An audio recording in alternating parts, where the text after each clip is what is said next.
Assalamualaikum warahmatullahi wabarakatuh. Kembali lagi di Ide Sarjana. Pada kesempatan kali ini saya akan membahas lanjutan dari video-video yang kemarin, yaitu tentang OBS Studio, yang mana kemarin sudah kita membahas bagaimana cara download dan install dan juga bagaimana membuat running text. Nah, sekarang kita akan mempelajari atau akan membahas bagaimana memanfaatkan HP sebagai kamera yang akan diinput di OBS Studio, entah itu menggunakan WiFi atau menggunakan USB seperti itu ya. Namun sebelum ke tutorialnya, jangan lupa dukung channel ini dengan cara subscribe dan nyalakan loncengnya supaya mendapatkan update terbaru, video-video terbaru yang tentunya video yang bermanfaat. Langsung saja ke tutorialnya. Di sini saya akan membahas kamera dari HP ya ke OBS dengan menggunakan aplikasi DroidCam. Ada yang pernah tahu DroidCam? Nah, di sini kita perlu mendownload DroidCam, itu yang di desktop atau di PC ya, juga di HP Androidnya nanti. Di sini kita tuliskan DroidCam. Nah, DroidCam. Terus pilih yang dev47apps.com ini. Pilih yang ini adalah situs resmi dari DroidCam. Setelah itu geser ke bawah, cari yang Windows. Di sini ada dua operasi sistem ya, dan juga di sini ada Android dan Apple Store. Jadi karena di sini saya menggunakan Windows, maka saya pilih Windows. Nah, setelah itu kita pilih DroidCam client ini. Nah, ditunggu. Nah, maka secara otomatis akan terdownload seperti ini. Nah, terdownload seperti ini. Tunggu sampai selesai. Dan juga ini tidak terlalu terlalu besar ya size-nya. Di sini hanya 15 MB ya. 15 MB. Jadi selanjutnya kita install untuk DroidCam-nya. Kita install DroidCam-nya terlebih dahulu. Terus tekan yes. Di sini kita tekan next. Saya close ini dulu ya. Nah, terus di sini kita agree atau saya setuju. Terus di bagian sini kita default-kan saja untuk foldernya. Terus next. Untuk ininya Android support, Apple support, di sini semuanya ya. Ini tercentang semuanya. Kalau yang ini DroidCam client ini nggak bisa dicentang, diabaikan saja, hanya dua ini saja. Terus install. Jadi nanti ini bisa menggunakan iPhone, juga bisa menggunakan Android seperti itu.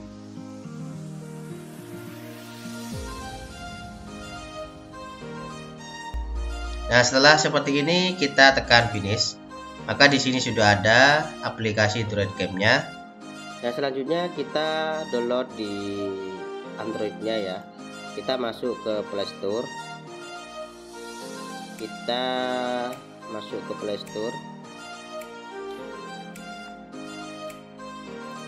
Terus di Play Store kalian ketikkan DroidCam di sini ya. DroidCam seperti ini, DroidCam. Juga kita klik install. Tunggu sampai proses instalasi selesai.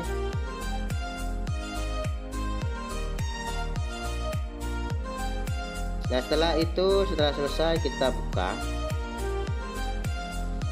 Nah, kita tekan next. Di sini good aid. Set aplikasi digunakan. Saat aplikasi digunakan tekan lagi. Nah, seperti ini. Yang perlu kalian masukkan nanti adalah device IP-nya. Yang ini ada 3 device IP. Silahkan nanti masukkan yang device IP-nya. Kita masuk ke ini dulu ya, ke aplikasi yang ada di desktop. Nah, setelah itu kita buka DroidCam yang ada di laptop atau PC kalian. Silakan buka. Nah, di sini kita akan diminta untuk memasukkan IP Di sini ada 3 koneksi, bisa menggunakan WiFi, bisa menggunakan USB, dan juga bisa menggunakan WiFi server. Namun kali ini kita akan mempelajari bersama cara menggunakan WiFi sama USB saja. Nah, di sini device-nya kita masukkan sesuai yang ada di tadi, yaitu IP-nya. Silakan masukkan 10.11 ya. Terus .250.130. Portnya 4747 sudah sesuai. Kalau kalian mau juga input audio aja silakan dicentang, kalau tidak perlu silakan di non centang saja, tidak perlu dicentang ya, cukup videonya saja. Lalu kita klik start. Nah, di sini sudah muncul ya, terinput ya ke ini, ke Droid Cam-nya yang ada di laptop. Sekarang bagaimana caranya untuk nginput ke OBS? Nah, untuk menginput ke OBS silahkan buka OBS-nya. Ini abaikan saja atau bisa ini minimize saja seperti ini. Intinya sudah terinput terlebih dahulu. Nah, selanjutnya kalau misalkan kamera satunya yang akan mau diganti, silahkan klik kamera satu ini.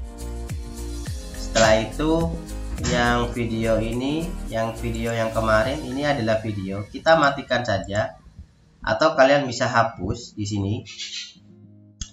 Selanjutnya kalau misalnya sudah dimatikan seperti ini, kalian cukup input di sini ya, input, terus pilih yang video capture ini. Misalkan kita masukkan Droid Cam seperti itu ya. Ini terserah Droid Cam, ini terserah kalian mau kasih apa saja. Nah, setelah itu kita pilih Droid Cam yang ini. Nah, pilih yang Droid Cam Short 2. Coba yang 3 kayak apa. Nah, sama ya. Ini pilih yang mana saja, pilih 2 atau 3. Nah, kalau sudah seperti ini kalian cukup oke. Nah, seperti yang kemarin, untuk mengepaskan ukuran dari Droid Cam ini ke OBS, maka klik kanan di sini, terus transform, terus klik fit to screen. Nah, sudah. Nah, ini Droid Cam-nya letakkan paling bawah, geser, klik seperti ini, terus tahan, klik kiri, terus tahan, geser ke bawah. Nah, maka ada di belakang semua logo, ada di belakang logo, ada di belakang running text-nya seperti itu. Terus ini kan ukurannya masih ada hitam-hitamnya. Coba kita kirim ke ini dulu. Nah, ini masih ada hitam-hitamnya. Jadi untuk Droid Cam itu ukurannya tidak tidak persegi panjang seperti itu. Segi 4 gitu. Kayak 1:1 ya. Jadi bagaimana caranya biar ini pas? Kita edit lagi di sini ya, seperti ini. Ya, klik di kamera 1. Setelah itu kita tarik. Nah, geser lagi, paskan seperti ini, terus tarik lagi. Entah itu mau ditarik dari atas atau dari bawah, pojok bawah atau pojok atas. Intinya jangan ditarik di sini ya, di sebelah kirinya, biar bagus nantinya. Tarik di bagian sini, paskan saja. Kalau masih kurang, kalian geser saja seperti ini. Nah, terus lepaskan. Nah, sudah ya. Ini sudah pas.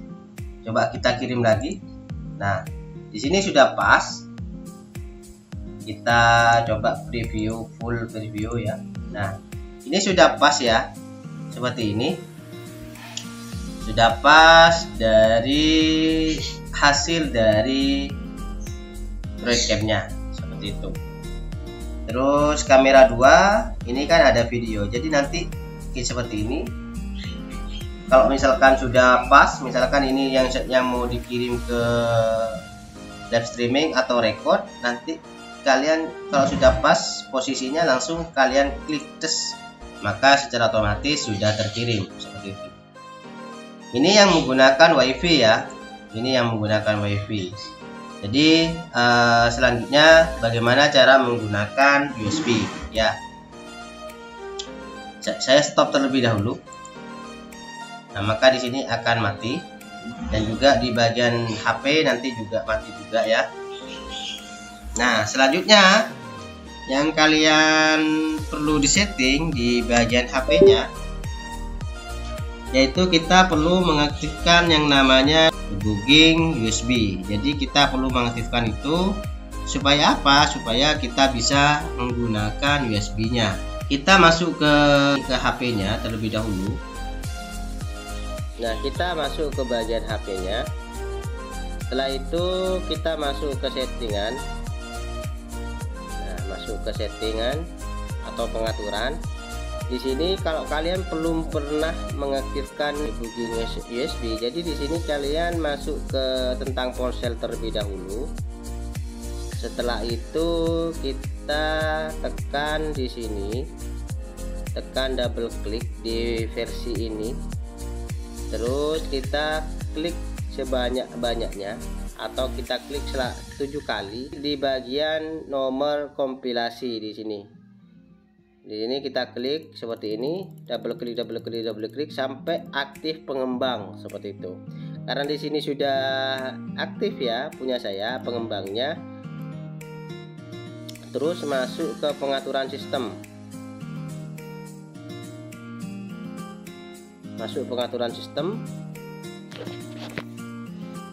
Setelah itu kita geser ke bawah. Ada opsi developer. Kita aktifkan. Kita oke. Nah, geser ke bawah. Maka di bawah ada debugging USB. Cukup aktifkan saja. Kalau seperti ini izinkan saja, oke. Nah, ini sudah aktif ya. Nah, selanjutnya kita cukup colokkan ke HP ya. Nanti akan muncul seperti ini. Ini untuk yang Oppo ya. Untuk yang Vivo nanti juga mirip ya kayak gini. Terus pilih yang transfer file. Nah, setelah itu kita buka Droid Cam-nya. Buka Droid Cam-nya di bagian ini, di bagian di laptopnya. Buka lagi Droid Cam. Kita pilih yang connect over USB. Kalian cukup di refresh.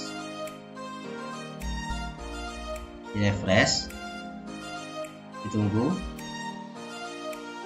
Nah, kalau muncul seperti ini adalah model dari HP saya CPH2159. Ini sudah muncul. Berarti kalau sudah muncul seperti ini, sudah connect, kalian cukup klik start. Nah, ini sudah menggunakan USB ya. Sudah menggunakan USB. Juga di HP itu juga ada tulisan USB di isi bagian kiri, itu ada USB. Nanti kalian tidak perlu diatur lagi. Kalau misalkan ini sudah connect, cukup dibuka Droid Cam-nya, maka akan otomatis sudah menyesuaikan dengan yang tadi yang sudah disetting. Jadi kalian tidak perlu disetting beberapa kali ya. Cukup disetting 1 kali sudah jalan seperti itu ya. Jalan, dan juga lebih bagus menggunakan USB karena delaynya itu tidak begitu banyak. Kalau menggunakan WiFi itu delaynya agak banyak ya. Tapi juga kalau misalkan punya USB yang pendek terus posisinya itu agak jauh, ya lebih baik menggunakan WiFi. Tapi saran saya ada extender itu yang panjang, maksudnya itu biar lebih bagus seperti itu, nggak ada delaynya. Kadang kalau jaringan ini sinyal WiFi-nya agak kurang bagus, kayaknya biasanya delay gitu ya. Ya mungkin itu saja untuk tutorial kali ini, semoga bermanfaat ya. Sampai jumpa di video selanjutnya.